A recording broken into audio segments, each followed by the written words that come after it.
Hello everyone, welcome to my channel.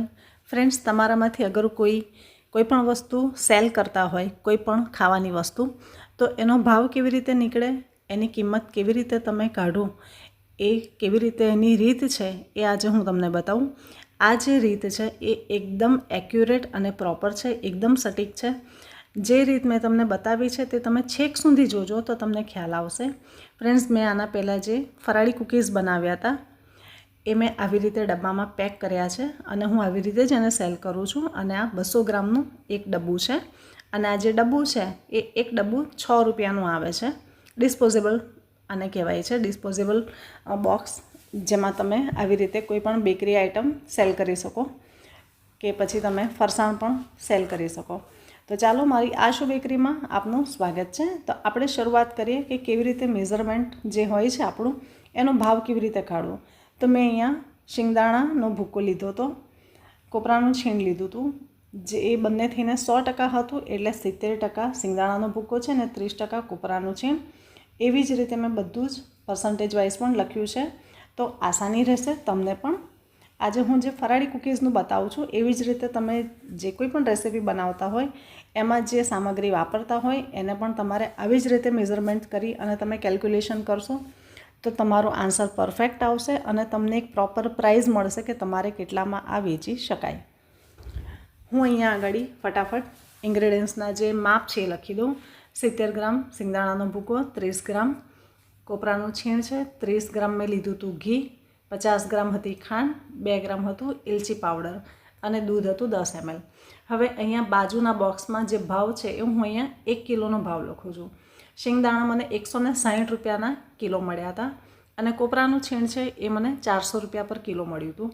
હું જે ઘી વાપરું છું એ મને 210 રૂપિયાનો કિલો મળે છે. ખાંડ જે છે એ 45 રૂપિયાની કિલો છે.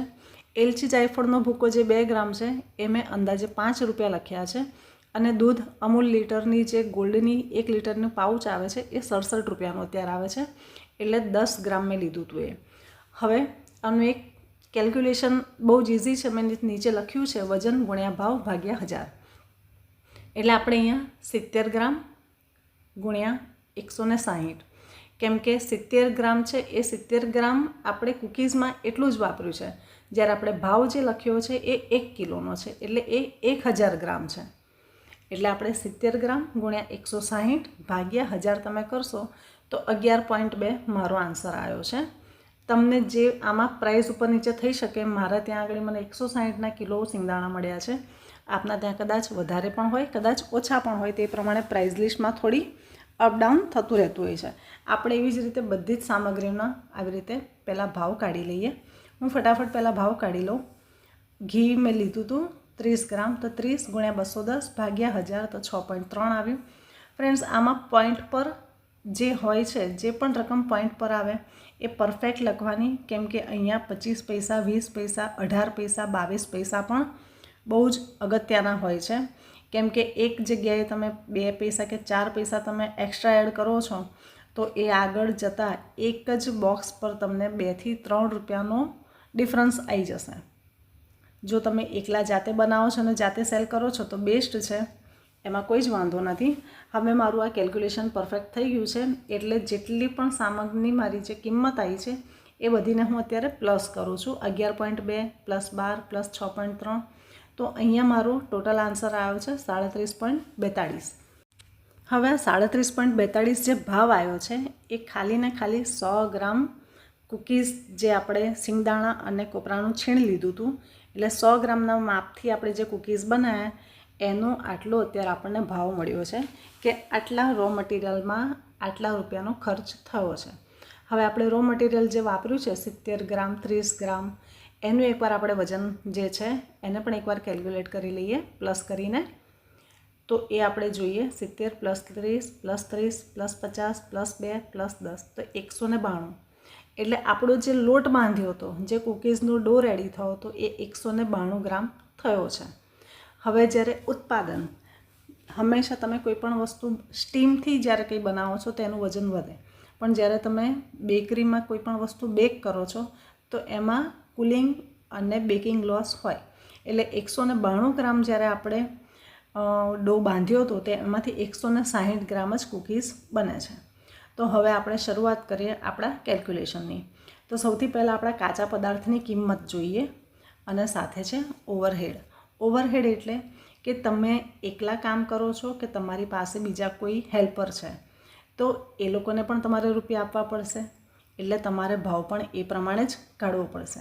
અત્યારે તો હું એકલી છું એટલે મેં 10% મારું ઓવરહેડ ચાર્જ લીધો છે અને 10% જે ઇલેક્ટ્રિસિટી વપરાય છે મારા ઓવન માટે, જે વીજળી વપરાય છે એના મેં 10% લખ્યા છે. એટલે ઓવરહેડ ચાર્જ મેં 20% લખ્યો છે.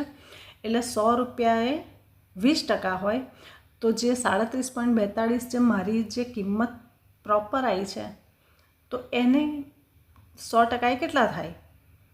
આપણે ટકા હંમેશા 100% જ થતા હોય. એટલે 37.42 ગુણ્યા 20 ભાગ્યા 100 તો આવ્યું 7.484. એટલે મેં એની રાઉન્ડ ફિગર કરી છે 8 રૂપિયા.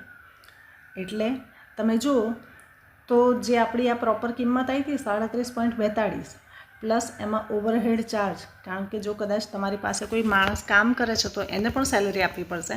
એટલે 100 ગ્રામના ડબ્બાએ 8 રૂપિયા તમારે એના પણ ગણવા પડશે. એટલે 4 રૂપિયા તમારે ને 4 રૂપિયા એના, આ પછી 4-5 માણસો છે તો તમે 20%ની જગ્યાએ 40% કરી શકો છો. હવે આપણે કાચા સામગ્રીની કિંમત જે હતી ને પ્લસ ઓવરહેડ, તો મેં 37.42 પ્લસ 8 તો 45.42 આવ્યા. તો મેં અહીંયા રાઉન્ડ ફિગર 46 કરી છે. હવે આ જે કિંમત થઈ એ ઓવરહેડ સાથે થઈ છે. હજી આપણે આગળ ઘણું કરવાનું છે. આપ જુઓ આગળ કેવી રીતે એની પ્રોપર પ્રાઇસ નીકળે છે. હવે આપણે 1 કિલોની પ્રાઇસ, આ તો જે 46 રૂપિયા એ ખાલી 160 ગ્રામ બિસ્કિટ જે બન્યા એનો ભાવ છે. આપણે તો 1 કિલોનો ભાવ જોઈએ છે. તો ઉત્પાદન આપણું આવ્યું હતું 160 ગ્રામ અને પડતર કિંમત કેટલી આવી હતી? 46 રૂપિયા. જો 160 ગ્રામની 46 કિંમત આવતી હોય તો 1000 ગ્રામ એટલે 1 કિલોના કેટલા? આટલું સીધું ગણિત આપણે શીખેલા છીએ 5મા-6ઠા ધોરણમાં. એટલે હું અત્યારે કેલ્ક્યુલેટ કરું તો તમે જુઓ એની પ્રાઇસ શું આવે છે. 288 આવશે. 287.5 એટલે 0.5 હોય એટલે તમારે રાઉન્ડ ફિગર જ કરવાની હોય. એટલે 287.5 છે તો મેં અહીંયા કર્યા છે 288. એટલે 1 કિલો કૂકીઝ તમારા ખાલી કાચા મટીરિયલ જે છે એ રો મટીરિયલનો ભાવ અને ઓવરહેડની સાથે ખાલી તમારા 288 થયા. હજી આમાં તમારે નફો પણ જોઈશે. આ તો આપણી મહેનત છે, નફો ક્યાં ગયો? તો નફો પણ જોઈશે. તો નફો તમે તમારી રીતે નક્કી કરી શકો. હું અહીંયા આગળ અત્યારે 30% નફો લઉં છું. ઘણા લોકો 60% લેતા હોય છે, ઘણા લોકો 20 લેતા હોય છે, પણ પ્રોપર હંમેશા 30% જ હોય. જો તમે ઘરેથી બિઝનેસ કરો છો તો 30% ઇનફ છે. તો અહીંયા આગળ મેં 100 રૂપિયાએ 30% નફો હોય તો 288 રૂપિયાએ કેટલો? તો 86.4 આવ્યું. આપ જુઓ, તમે પ્રોપર સ્ટેપ બાય સ્ટેપ જોતા રહેજો અને બને તો મારી સાથે સાથે આપ પણ આપની રીતે કેલ્ક્યુલેશન કરતા રહેજો તો તમને ખ્યાલ આવશે કે ખરેખર બહુ જ ઇઝી છે. આપણી આ જે 86.4 એ જે ભાવ આવ્યો એ 1 કિલોનો નફો છે. એટલે 1 કિલોનો નફો આપણી પાસે હવે મળી ગયો છે. તો 1 કિલોની વેચાણ કિંમત કેટલી થઈ? તો આપણે 288 જે આપણું ઉત્પાદન, જે આપણે 1 kgનું જે માપ કાઢ્યું હતું ઉત્પાદન પ્લસ પડતર કિંમત, તો 288 આવી હતી અને પ્લસ નફો કેટલો આવ્યો આપણો? તો 86.4. એટલે હવે આપણે એને પ્લસ કરીશું. 288 પ્લસ 86.4 આપણો આન્સર આવ્યો છે 374.4. એટલે આપણે અહીંયા 375 જ ગણીશું. જો આપણે હજી સુધી મારી ચેનલને સબસ્ક્રાઈબ ના કરી હોય તો પ્લીઝ કરી લેજો.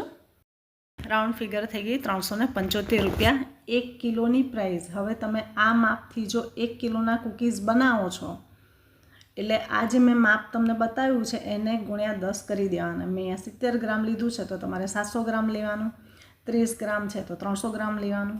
એ પ્રમાણે જો તમે 1 કિલોનું બનાવો છો તો 1 કિલોની પ્રાઇસ તમારે 375 રૂપિયા આવે.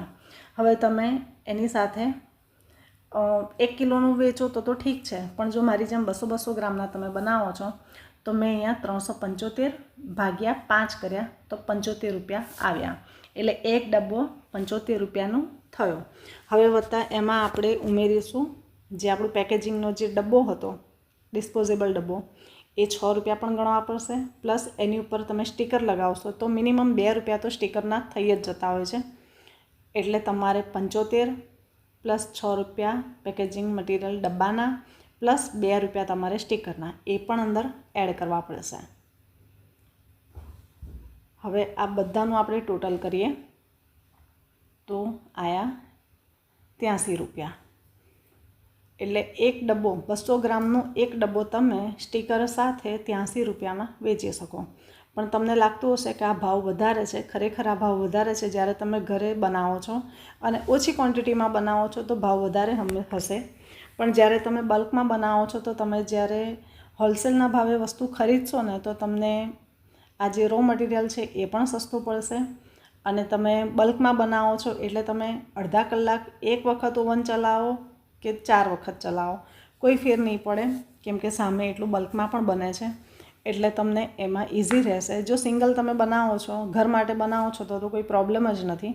પણ જ્યારે તમે સેલ કરવા માટે બનાવો છો ત્યારે તમારે આસપાસના માર્કેટમાં જોવું પડશે, ક્યાં તમને રો મટીરિયલ સસ્તું પડે છે એ પહેલાં જોવું પડશે.